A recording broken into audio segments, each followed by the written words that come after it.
Hey, welcome to another exciting edition of the Shoe and Show program. I'm your host today, Matt Priest, and I can't think in the 81-year history of this organization, FDRA, the sponsor of Shoe and Show, where we've been any busier because of what's happening in the marketplace. But we wanted to take time, and I'm bringing in Sandy on our team to introduce our guest today because we want to take time to kind of set aside some of the chaos. We are going to talk through it a little bit on this program, but also just hear a story about how someone got into the shoe biz, what they're doing to drive great product, both in the private label space as well as their own branded product, and just break bread on the issues of our time right now. And so, Sandy, without further ado, who's on Shoe and Show today with us? Thanks, Matt. Today we have Marina Levine, CEO of Highline United. Thrilled to have you on, Marina. We've shared many stories and have been talking to you a lot lately about what's happening in the industry. And we're thrilled to have you on. But before we get into some of our questions, we'd love you to share with our listeners a little bit about your shoe story, how you entered the footwear market. Sure. Well, most people end up in the footwear market accidentally, right? No one, it's very rare for someone like, oh, shoe designer, that's exactly what I want to be. But I did grow up loving fashion, really being infatuated with it. But I was born in St. Petersburg in Russia. And wow. I came here when I was a young kid. And the story, the old age immigrant story was, the old adage, a lawyer, doctor, or engineer. So, it was never like a big part of my plan to pursue it seriously. I was in an art honors program in high school, and my art teacher told me, listen, why don't you go to business school? You could learn the ropes, you could learn baseline information, and then you'll do what you want later, and knowing you'll figure it out. So I kind of did that. I went to Cornell for hotel and business management.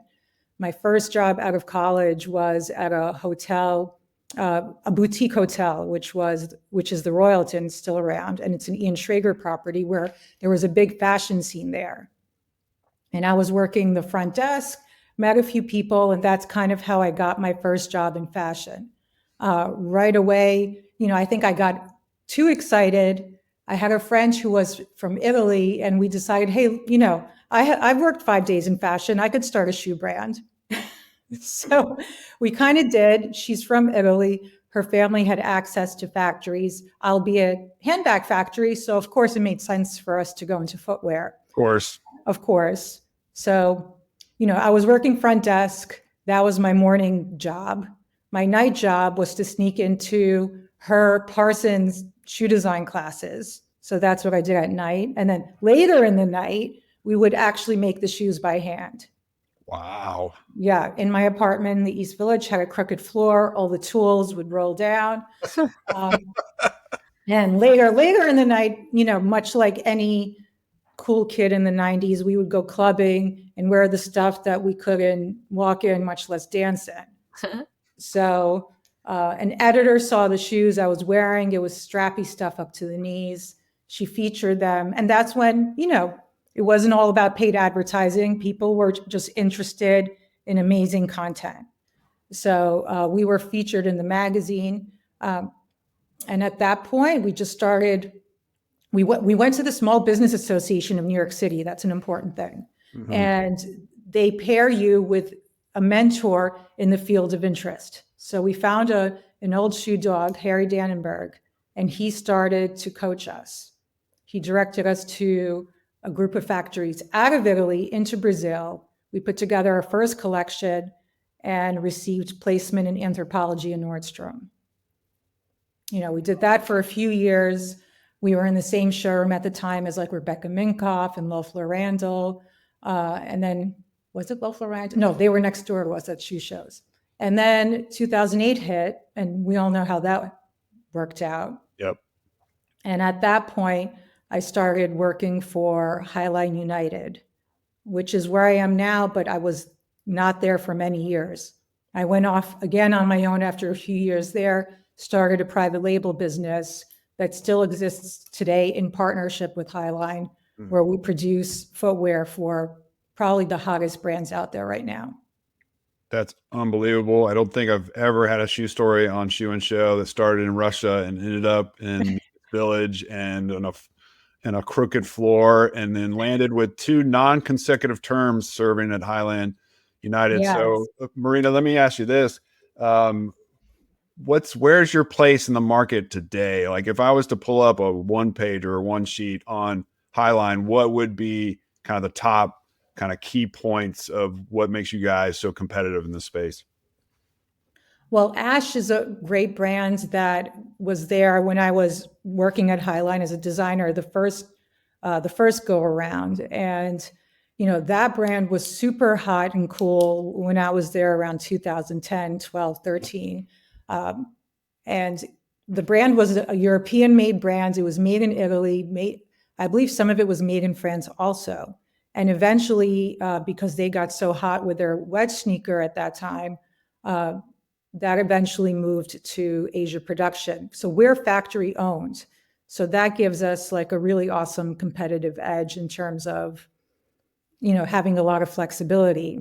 But what I love about Ash as related to Highline is that it's this really elevated European aesthetic that we try to make palatable for the US marketplace. Ash goes out 50% Ash mainline, which are, single sole or platform shoes, more dress, and then Ash Sport, which at that time, we were the first ones really leaning in on the it sneaker concept. So now that I'm back here, I'm kind of trying to lean into that heritage and bring that back, because right now we're dealing with competition from all sides of, it sneakers and the must-have sneakers. So how do we differentiate? So we're trying to go back to the luxurious, refined material attitude that we had before. Now, the other brand that we have, which is Sanctuary, and that's a licensed partnership, we're trying to target the customer that has, a Vince and, rag and bone taste level, but a much lower budget. So we're trying to put that value into really clean, modern silhouettes that, echo that feeling. So all our uppers are leather. Right now we added this Oasis Comfort insole, which is a molded sock footbed. So, and we're leaning really heavy into cool constructions that you would find in brands like that, but are really out of reach. So that's how I would say, what we're doing these days with those brands. You do a lot of incredible trend forecasting that I've seen. You Yes. shared some newsletters with me, and I think that some of your designers and your product development team, they really just have their finger on the pulse. And I'm curious, how do you do that? What resources you use, or like what inspires the team to do that? Well, that's the piece I was really most excited to talk about. When I came back to Highline, I was trying to figure out what made the private label business successful and how do I bring it here. And one of the things that I do with my private label customers is I try to be the epicenter of the information that they receive. So they don't come to us and just, walk the factory and say, I like this construction, I like that construction. I'm out there traveling, whether it's Europe, Asia, wherever, Morocco, trying, putting together visions, mood boards for the product so they could come to us not only just on a, kind of what they're looking for. Of course, they send us their trend resources as well, but I like to kind of give it right back to them too. And so I feel like you can't win, being kind of a status quo shoe company anymore. You have to provide value added. So, the whole theme of Highline right now is to provide trend content as much as it is to provide product, because, I imagine those super expensive 10,000 a year, forecasting companies which do amazing work. I'm gonna guess in a few weeks they're gonna start to seem unaffordable, and we want to step in and provide that perspective, narrowed in on footwear specifically, but of course we talk about street style and everything else.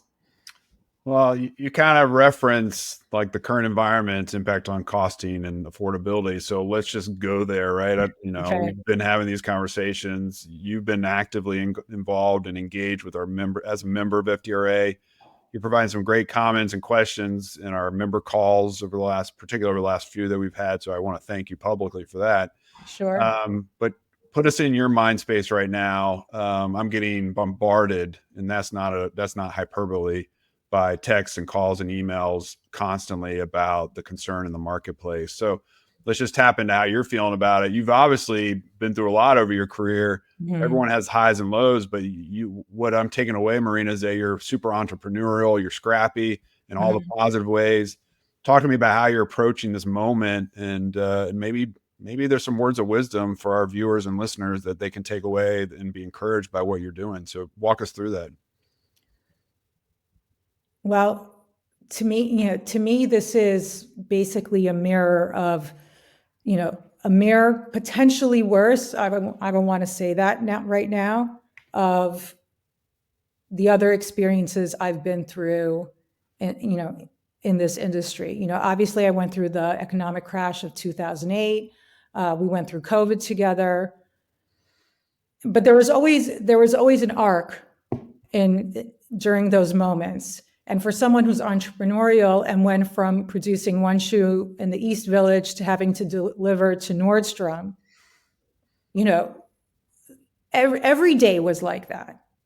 Every day was one disaster after the other. It's one thing, to work in a corporation where you have where you have certain resources, but when you have just one or two partners, and your husband is doing X, Y, and Z because you're about to blow your head off. Mm-hmm. There is this natural arc that occurs where there's immediate panic. Then there's silence. And then there's a bullet point list. And that has been the same process through each one of those moments. And guess what? Not all of them were always successful through the bullet points. But eventually, if you compile them all, it has put us here and it has put me here. And that's basically, I'm trying to address this, this situation, this challenge with that same mindset. Those first few days, I was, if I wasn't working, I was crying. Yeah. And probably that will continue for a while. But at the same token, I'm here for X number of hours a day. And we're going to go through each issue bullet by bullet, make a decision, and hope the net of those decisions are positive. What are your factory friends and partners saying to you from overseas? Like what is their, we could assume, and we know what we've heard kind of top line, but can you share any insight or intel on, what specifically they're sharing? We know what the mood is, but. So, we have a different relationship with our factories because we are, in fact, factory owned. There's a bunch of our facilities that are in China. So we're in the eye of the storm, but we also partner with other factories that are outside of China, and that represents a huge chunk of our business as well. What they're saying is they have always been my factory partner, even through some of these in the history that I've talked about. I was at Highline in the beginning. The private label business has been with them, so they understand that this is a roller coaster. Every night we speak, and every night we go through solution points together. So it's almost, I can't speak to the whole industry and what they're experiencing, but I can speak to the fact they're trying to be as collaborative as possible. And we're super, super, I can't say super enough times, lucky to have them as partners because they're amazing on a good day. They are angelic on a bad day. Yeah, that's great to hear.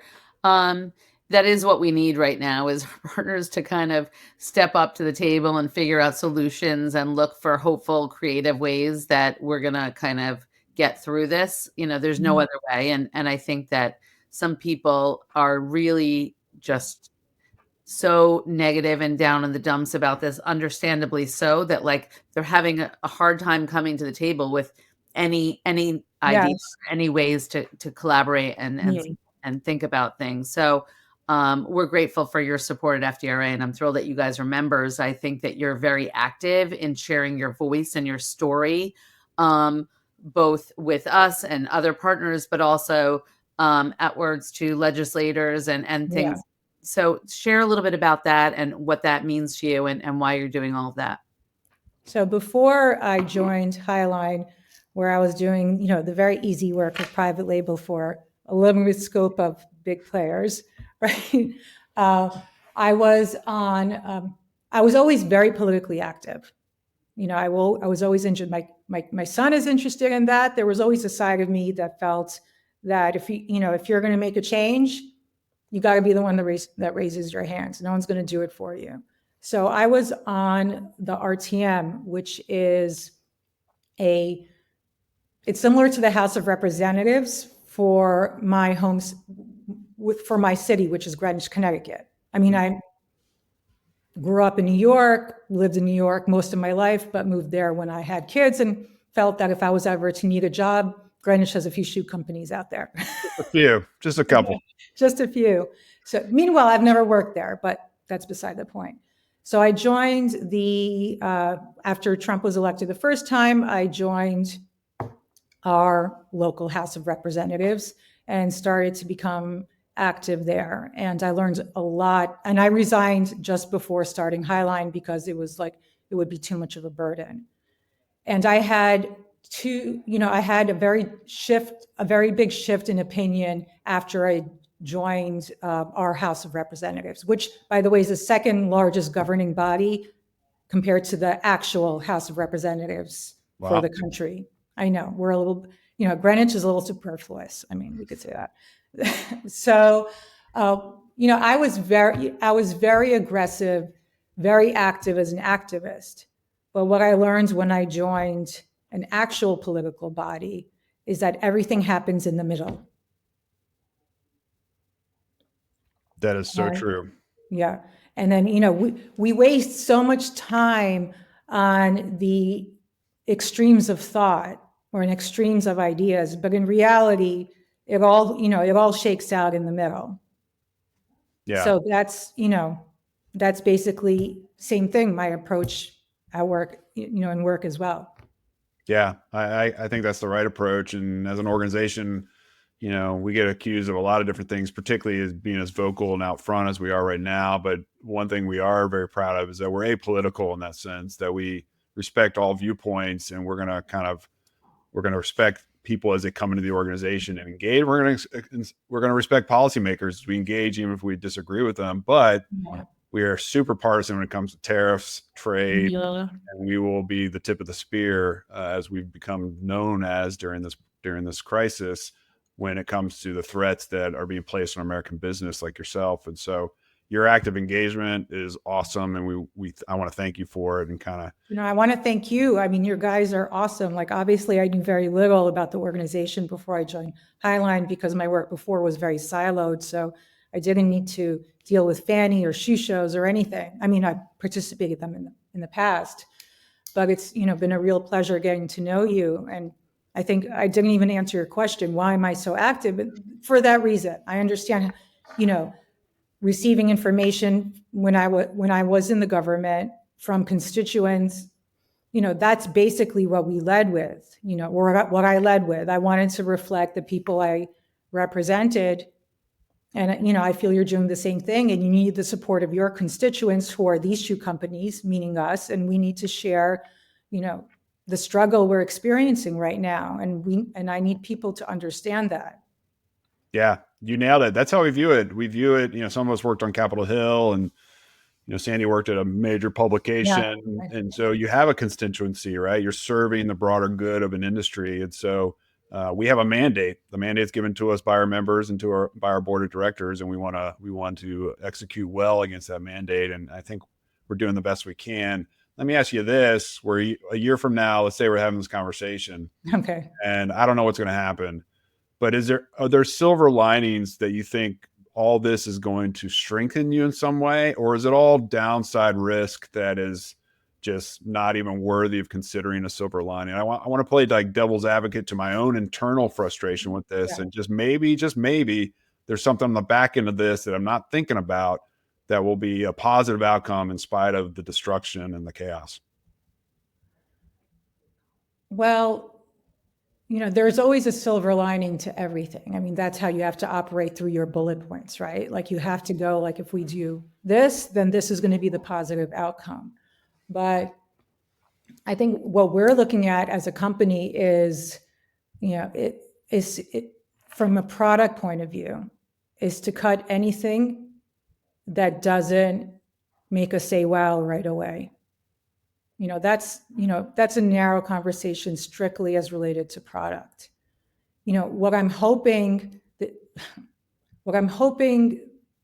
in terms of the industry of what happens through this process, and it's almost like a message I'd like to convey, is that, we work in this trifecta, right? We have our factories, the wholesalers, which are basically us, and then we have major stores or independent stores, for the end use consumer. I've always felt that, and especially recently, like I didn't love some of the burdens and expectations that there are sometimes between vendor and major store. Mm-hmm. And I want to take this opportunity to say, listen, we're going to work together and figure this out, and not play this game of, I'm going to play this card. And Right. That's what, every meeting as soon as I feel there's a card being raised, I'm like, not today. So, that's what I'm hoping is the silver lining, that there is this understanding that everyone is trying to survive. We're going to eat a little bit. You're going to eat a little bit. And at the end, what's going to happen is we all survive. And certainly we should not allow, the little guys to be, as I wrote in the letter to the editor, the, sacrificial lambs in this process. Like, we want to protect, big, wonderful companies like Mark Fisher, but we also want to protect everyone else who kind of, has a very specific purpose. Yeah. That's fair. And we appreciate that. We are trying to find the silver linings as well. It has brought our industry together, and we're strong because of members like you. And so we do appreciate, again, you come to the table with your story, with your honesty, with your support, and your voice. We're looking forward to having everyone back in New York during Fanny. We're looking forward to seeing many, many people in DC in a couple weeks' time in April. Yeah, I just signed up for that. Yep. Awesome. You're coming with a few people, and that's going to be pretty amazing. So thank you for joining us. And is there anything else that we missed that you want to share with our listeners? I think we're good. Wonderful. Yeah. Well, we can't thank you enough, as Sandy said, and we hope that we all are stronger after this. Like, I think we're building like strength when there's challenge, and your story from start to finish, Marina, is a display of that in real life. So thank you for coming on and sharing with us and being honest with us. That's what we need most in these conversations, and you're authentic and honest. And I want to thank you for that. Oh, thank you guys. I appreciate it. This was fun. Yeah, folks, this We has need been a moment of fun, right? Say that again. I said this was fun. We need this moment of fun, or a little bit of inspo here and there. We do. We definitely need inspo. I've never heard that before, and so I'm going to steal it from you and use it. Come on. Don't you have like a 12-year-old running around the house or something? I've got a 15, an 18, and a 20, 19 and 20-year-olds running around. So I wasn't listening when they were running around. So. Sure. All right, Maria, thank you again. And folks, thanks for watching and listening to Shoe and Show. We're so grateful that we have an audience. We've been doing this 9 years, and I'm never ceased to amaze by the guests and the caliber of people that come on our program and are part of this industry, like Marina and so many others. So make sure you go to shoeandshow.com to check out all of our episodes and our entire catalog, and subscribe wherever you get your podcasts. And until next time, Shoe and Show is out. Shoe In has been brought to you by the FDRA, the Footwear Industries Association focused on retail, trade, politics, and fashion, helping create and enhance conversations on all things footwear. For information about FDRA, visit fdra.org.